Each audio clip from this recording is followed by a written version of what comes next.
Hello and welcome to this very special conversation right here on CNBC TV 18. We're coming to you from the CNBC TV 18 Edge AI studio. We're coming to you from the nerve center of the AI Impact Summit. We've seen 4 days of hectic action, conversations. What this action will now translate into, what does the road ahead look like? Joining us now, we're of course joined by Ms. Arundhati Bhattacharya, the chairperson and CEO of Salesforce India. Ms. Bhattacharya, thank you once again for being a part of this conversation. Busy week for you, I imagine. But let's dive straight in. The way ahead, the road ahead is one that is dominated or will be dominated by AI agents. That's the way forward. Tell us from your perspective, what does the pace of adoption look like in terms of agents? What is the deployment looking like for these AI agents? Are they here and now? Are they being embraced by enterprises? So if you ask me globally, yes. Globally, we have more than, at this point of time, around 20,000 customers in various stages of implementation. A lot of them have already implemented. At least 50% of those customers are refilling their tanks, which basically tell us that they are obviously using the agents. If I talk about India, I think the number of clients that we have live are lesser. Sure. But given the fact that, we are in various stages of implementation with a number of others, I think it's going to happen in India also.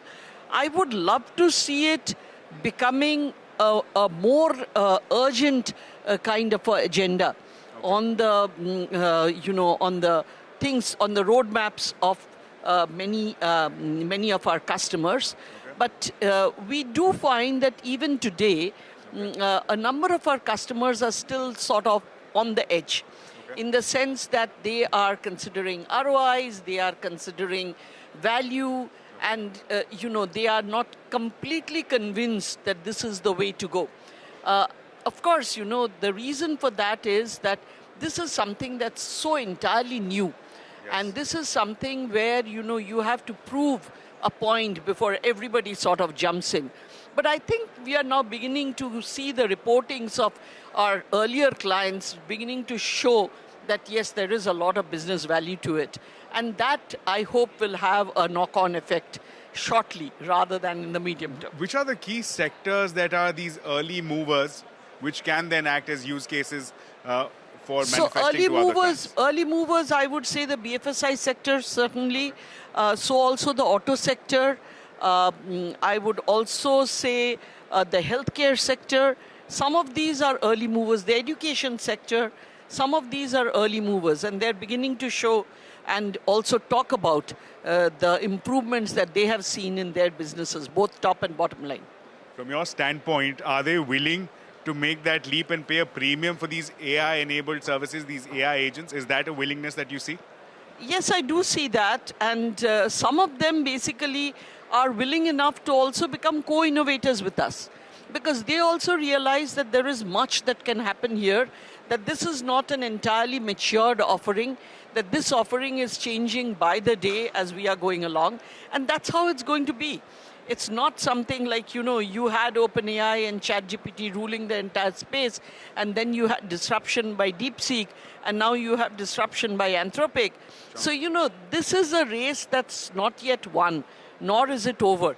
It's something that's revolving on a daily basis, and a lot of our clients are willing to sort of come in and co-innovate with us, which is, I think, a great thing.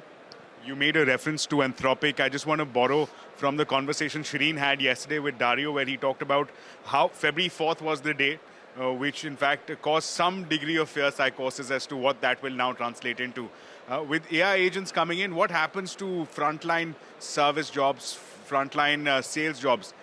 Are they at risk, or do they now need to change, need to be disrupted? I would say that they would need to change, more than the fact that they are at risk.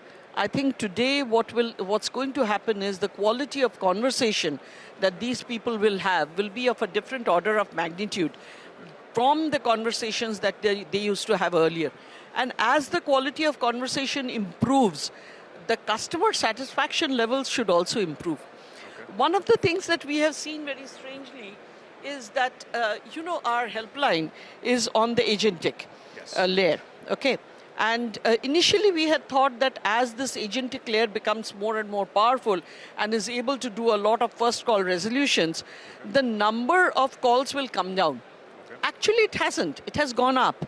And the reason for that is people are finding it useful to now call in and get their problems resolved rather than trying and doing it themselves.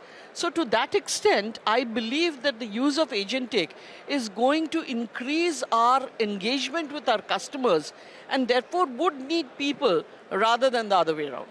Let me get your insight on a regulation issue. As of today, the SGI regulations come into effect, which is essentially the government norms on labeling AI-generated content. Is that becoming a bit of a housekeeping issue for you? How do you manage that? No, I think it's something that the government is doing with full knowledge of the fact that there are risks if you don't do this. This is something, we are creating something which we are going to name, I think, maybe it's too early to make the announcement, but we are creating something called Labelforce, which will actually enable you to label anything that you have used AI on. But I think it's for the best. Again, regulations are nothing is written in stone. I'm sure they will also evolve along with, our ability to do it. But at this point of time, I think it's something that is important because IP is important. You can't just take away IP by using AI and saying that I've used AI, so I should get away with it. That's not done. And so to that extent, trying and ensuring that everything is labeled, that this has been, you done with the help of AI, I think is the step in the right direction. But is that something that perhaps requires little more flexibility to allow for smoother operations and transitioning to this new regime?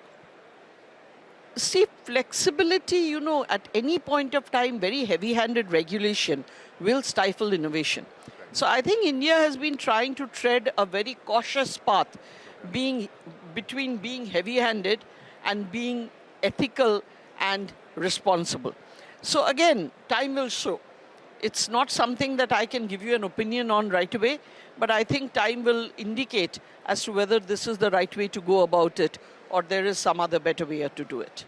Ms. Bhattacharya, always a pleasure speaking to you. Thank you for taking out time. This has been an interesting insight, and we hope to continue conversations with you to learn more about your journey ahead in 2026. Thank you once again. Thank you. Thank you so much. Always a pleasure to be here. Thank you.